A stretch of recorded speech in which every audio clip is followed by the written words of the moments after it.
Hai and Assalamualaikum. Nama saya Wan Afwan Syakir bin Wan Azman bernama metrik 281606. Jadi hari ini saya dan rakan-rakan sekumpulan saya akan menerangkan tentang aplikasi online dating apps ataupun dalam bahasa Melajunya kita panggil aplikasi janji temu. Dan saya sangat yakinlah 6 daripada 10 rakan-rakan saya pasti mempunyai pengalaman menggunakan aplikasi-aplikasi ini. Terutamanya daripada kalangan lelaki.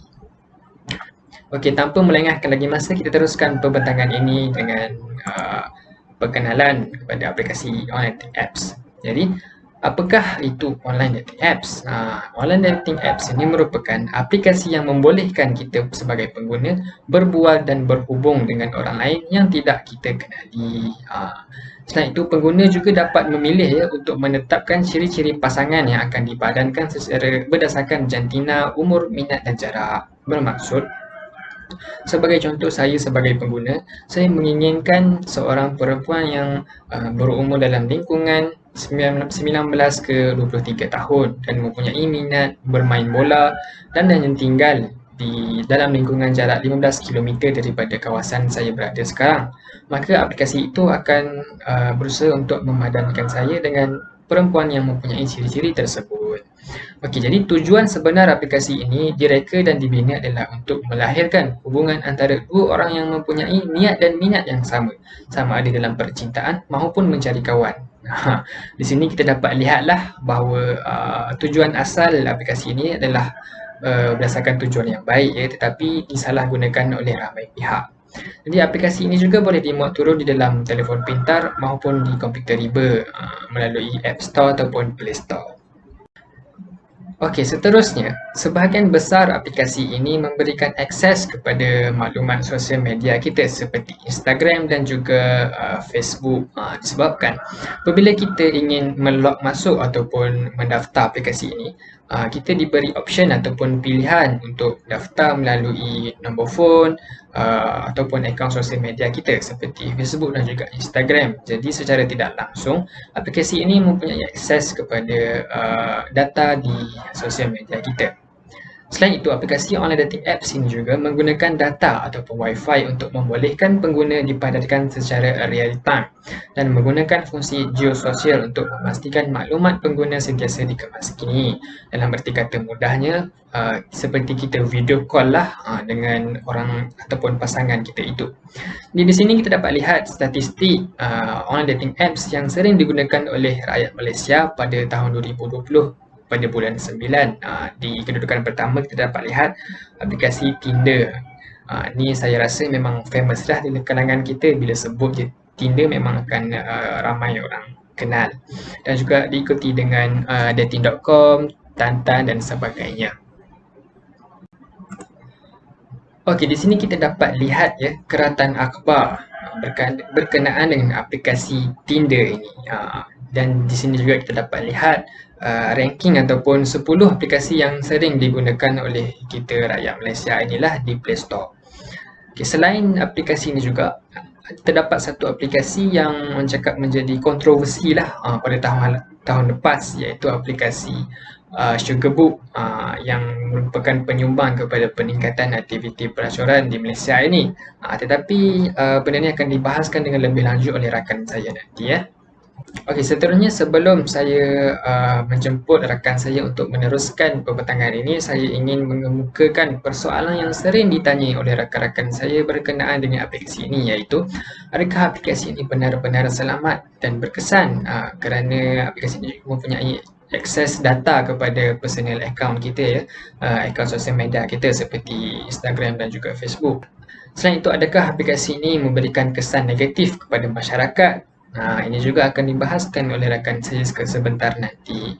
Dan juga persoalan terakhir, apakah punca dan solusi kepada isu ini? Jadi, untuk mengetahui lebih lanjut, saya menjemput rakan saya lah untuk meneruskan pembentangan ini. Isu penggunaan online dating apps. Konflik yang berpotensi diperoleh dari online dating apps adalah kurangnya pengetahuan rakan sembang. Oleh karena kewujudan online dating apps adalah milik dunia maya, banyak pengguna online dating apps tidak mengetahui pembicaraan secara mendalam, tidak seperti temu janji dalam talian yang lain. Online dating apps tidak menyediakan kemudahan sokongan yang dapat membuat pengguna mengenali pasangan mereka dengan lebih baik. Karena itu, kedua-duanya sering terdedah kepada konflik, dan konflik yang berlaku sering berkembang dan berakar. Di samping itu, pengguna hanya dapat mengetahui rekan sambang mereka melalui pernyataan yang diberikan oleh rekan sambang mereka, sehingga tidak sedikit pembohongan yang sering hadir dan digunakan. Masalah lain yang diperoleh dari online dating apps ialah terdapat perbedaan yang timbul dari kedua belah pihak. Isu Sugar Book. Sugar Book adalah aplikasi temu janji yang memadankan sugar daddy dengan sugar baby. Isu sugar booking telah sangat diperkatakan di negara kita. Sugar booking ini turut sinonim dengan seks bebas.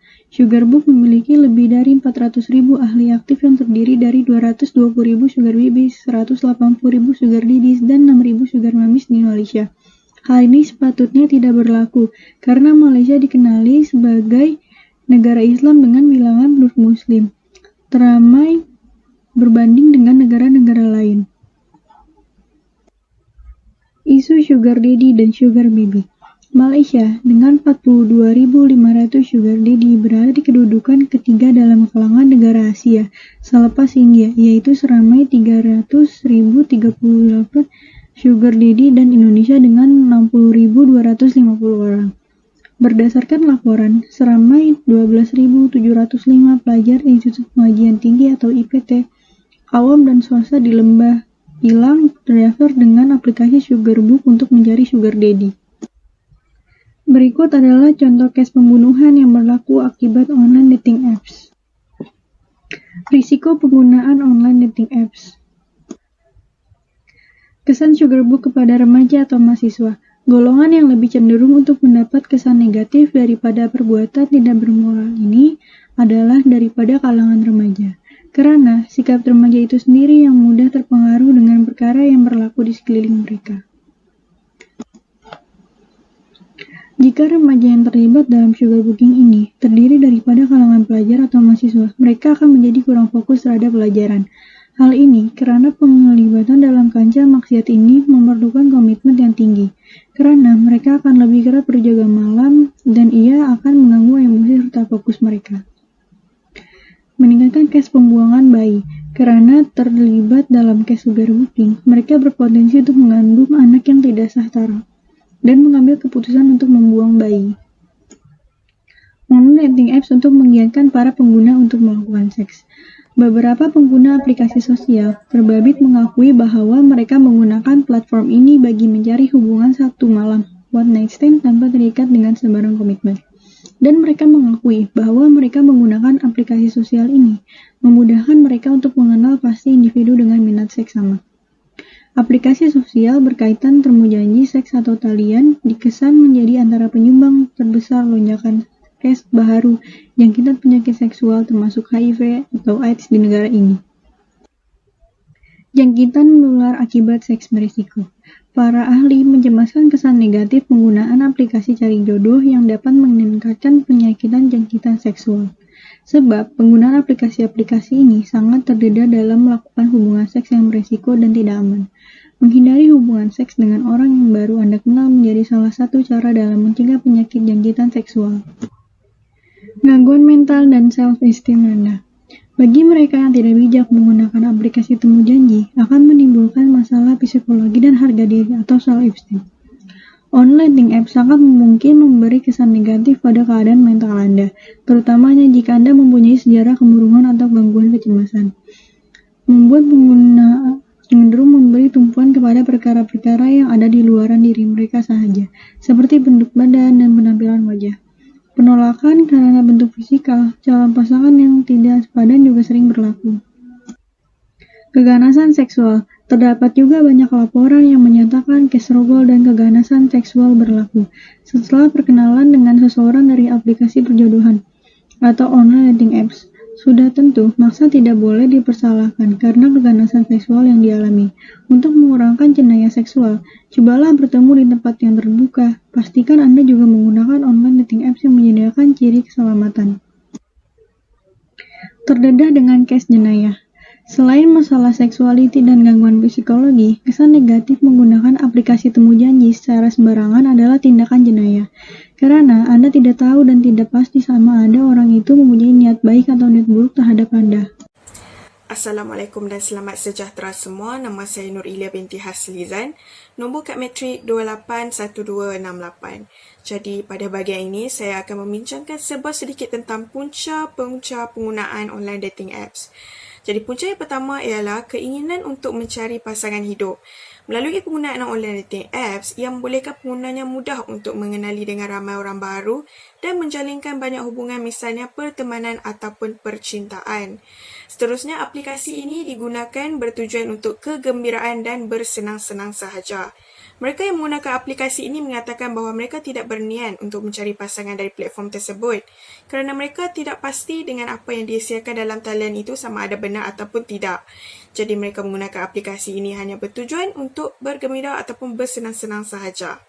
Bukan itu sahaja, fitur aplikasi yang menarik turut mendorong seseorang untuk menggunakan online dating apps ini. Fitur aplikasi yang menarik akan menyebabkan para pengguna berasa gemar dan terus menggunakan aplikasi tersebut. Sebagai contoh, fitur swipe yang terdapat di Tinder berfungsi untuk pengguna memadankan diri mereka dengan pengguna yang lain. Fitur seperti ini mudah dan menarik untuk digunakan semasa mencari pasangan di mana ia hanya perlu swipe ke kanan bagi yang berminat dan swipe ke kiri untuk tidak berminat. Punca seterusnya ialah rasa ingin tahu cara penggunaan online dating apps. Apabila seseorang individu membaca tentang aplikasi temu janji ataupun online dating apps di media sosial dan di web, mereka akan berasa ingin tahu tentang apa yang ada di dalamnya dan bagaimana ianya berfungsi. Okey, akhir sekali mereka menggunakan aplikasi ini disebabkan mereka ingin meningkatkan keyakinan diri mereka semasa berkenalan dengan orang baru. Aplikasi ini sesuai bagi mereka yang introvert atau malu untuk menyatakan cinta mereka kepada seseorang. Kerana mereka hanya perlu berbuat di laman itu sahaja tanpa perlu keluar berjumpa, berkongsi mengenai diri mereka tanpa rasa kekok. Hal ini dapat membantu mereka untuk membina keyakinan diri sebelum mereka berjumpa dengan pasangan secara berhadapan. Berikut adalah statistik kajian Kaspersky.com mengenai sebab-sebab pengguna menggunakan online dating apps. Jadi, terdapat kajian menunjukkan punca mereka menggunakan online dating apps ini di mana 48% mengatakan bahawa mereka menggunakan aplikasi ini hanya untuk bersenang-senang sahaja. Alasan lain juga terbukti dengan sebilangan mengatakan mereka mencari hubungan yang lebih bermakna dan kekal. Akhir sekali, sekitar 13% daripada mereka hanya mencari pasangan seks sahaja. Jadi, itu sahaja daripada saya. Sekian, terima kasih. Seterusnya, saya, Aina Fasihah, akan membentangkan tentang solusi online dating apps. Solusi yang pertama ialah dengan tidak mendedahkan maklumat peribadi di online dating apps. Contohnya, nama penuh, alamat rumah, nombor telefon dan alamat tempat bekerja. Maklumat-maklumat peribadi tidak seharusnya diberitahu kepada seseorang yang baru kita hendak kenal. Ini bagi mengelakkan maklumat-maklumat tersebut disalahgunakan oleh mereka yang tidak bertanggungjawab dan mengelakkan keselamatan diri terancam. Kita haruslah mengenal seseorang di online dating apps itu terlebih dahulu sama ada individu tersebut boleh dipercayai ataupun tidak. Solusi yang kedua ialah dengan berhati-hati dalam mempercayai sesuatu maklumat yang dipaparkan oleh individu di profil online dating apps. Kita tidak boleh mempunyai sikap mudah percaya dengan maklumat yang dipaparkan oleh mana-mana individu. Ini bagi mengelakkan seseorang mudah ditipu atau diperdaya di alam maya oleh individu-individu yang menipu maklumat yang didedahkan oleh mereka. Kita harus selidik dahulu latar belakang seseorang yang baru kenali dan utamanya apabila individu tersebut bercadang untuk berjumpa. Antara perkara-perkara yang individu-individu ini sering menipu ialah menggunakan gambar orang lain sebagai gambar profil. Yang kedua, menipu tentang umur mereka seperti meletakkan umur mereka yang lebih muda daripada umur sebenar. Solusi yang ketiga ialah dengan memaklumkan kepada ahli keluarga atau kenalan terdekat tentang perancangan temu janji melalui online dating apps. Jika terdapat sesuatu yang buruk berlaku kepada kita apabila berjumpa dengan individu yang dikenali melalui online dating apps tersebut, mereka dapat membantu menyelamatkan kita dan berwaspada jika kita tidak pulang ke rumah setelah sekian lama keluar bertemu janji. Mereka juga dapat mengetahui khabar kita tentang temu janji tersebut bagi memastikan kita sentiasa dalam keadaan yang selamat. Temu janji digalakkan di tempat awam yang mempunyai ramai orang supaya jika berasa keselamatan diri terancam, kita boleh meminta bantuan kepada mereka yang berada di kawasan persekitaran temu janji tersebut. Di samping itu, kita juga perlu berhati-hati dalam berkomunikasi dengan mana-mana individu jika terdapat unsur lucah dalam perbualan oleh individu tersebut. Terdapat individu yang menggunakan perkataan lucah atau menghantar gambar, audio yang berunsur lucah. Kita perlu mengambil langkah dari awal dengan tidak meneruskan perbualan dengan individu-individu seperti ini agar tidak terpengaruh dengan perbuatan yang tidak beradab tersebut. Kita perlu bijak dalam memilih individu yang ingin dikenali agar kita tidak terjebak dalam masalah-masalah seperti pergaulan bebas yang terdapat unsur lucah dalam berkomunikasi. Seterusnya, kita juga perlu memastikan keselamatan terjamin dengan menggunakan kata kunci yang tidak mudah diketahui oleh orang lain yang cuba untuk menyalahgunakan akaun online dating apps. Ini bagi mengelakkan masalah fitnah daripada berlaku yang boleh menyebabkan pergaduhan akibat salah faham yang dilakukan oleh mereka yang tidak bertanggungjawab. Penyebaran fitnah menimbulkan ketegangan dan akan membuat seseorang hilang kepercayaan dan menyimpan dendam walaupun perkara yang disebarkan itu tidak benar. Akibatnya, seseorang yang difitnah itu juga berpotensi untuk mengalami masalah mental seperti stres yang melampau. Ini menyebabkan kehidupan seseorang yang tidak tenang itu memikirkan tentang perkara-perkara yang tidak benar tentang dirinya. Seterusnya, jangan sesekali memberi wang kepada orang yang tidak dikenali di online dating apps. Kita harus selidik dahulu latar belakang mereka, kenal pasti tujuan mereka jika mereka memerlukan duit. Terdapat individu yang ingin duit untuk kepentingan dirinya, bukan tujuan untuk pendermaan kepada mereka yang memerlukan. Mereka ini cuba mengambil kesempatan yang ada dengan menipu tujuan sebenar mereka untuk mendapatkan duit. Sifat ragu-ragu dalam memberikan wang kepada seseorang juga perlu ada dalam diri seseorang agar tidak mudah ditipu. Berikutan isu Sugarbook, cara yang dilakukan oleh pihak berkuasa dalam menangani isu tersebut. Pihak berkuasa telah bertindak pantas terhadap isu tersebut. Berikutan aduan bahawa platform temu janji dalam talian didakwa telah mempromosikan aktiviti tidak bermoral termasuk pelacuran. Suruhanjaya Komunikasi dan Multimedia Malaysia telah melarang akses ke platform ini. Polis juga telah mereman pengasas Sugarbook selama 7 hari untuk memudahkan siasatan. Cara lain untuk menangani isu berkaitan Sugarbook ialah dengan adanya pendidikan atau kempen yang dapat meningkatkan kesedaran bahawa hidup bukan hanya tentang membeli barang mewah atau berjenama untuk menarik perhatian rakan sebaya. Ini perlu diberi keutamaan kepada para pelajar institusi pengajian tinggi bahawa menjual badan mereka adalah sesuatu perkara yang tidak baik. Assalamualaikum dan salam sejahtera. Nama saya Muhammad Ikram bin Mohsin, nombor metrik 281036, dan saya akan merumuskan semula semua isi yang telah kami bincangkan hari ini dan juga memberikan kesimpulan. Pertama sekali, kita telah memberikan definisi tentang apakah itu online dating apps ini dan juga telah memperkenalkan 3 persoalan utama, iaitu adakah menggunakan online dating apps ini selamat? Nombor 2, adakah penggunaan online dating apps ini mempunyai kesan negatif kepada diri sendiri ataupun masyarakat? Dan ketiga, apakah solusi kepada masalah-masalah yang mungkin seseorang boleh dihadapi apabila menggunakan online dating apps ini?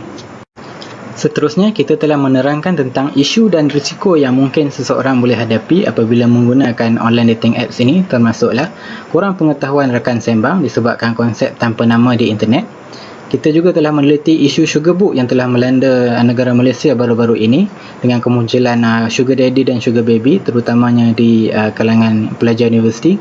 Kita juga telah mengkaji kesan sugar book kepada individu, termasuklah kebangkitan jangkitan penyakit kelamin seperti HIV dan AIDS, dan juga gangguan mental dan merendahkan keyakinan diri kepada pelajar, dan juga menyumbang kepada kebangkitan jenayah seksual seperti rogol. Kemudian kita telah melihat pada punca seseorang itu mungkin berminat untuk menggunakan online dating apps ini, termasuklah kemudahan untuk mencari teman, membina keyakinan diri, features ataupun fungsi yang menarik, dan juga rasa ingin tahu apabila ramai rakan sebaya kita juga menggunakan aplikasi ini.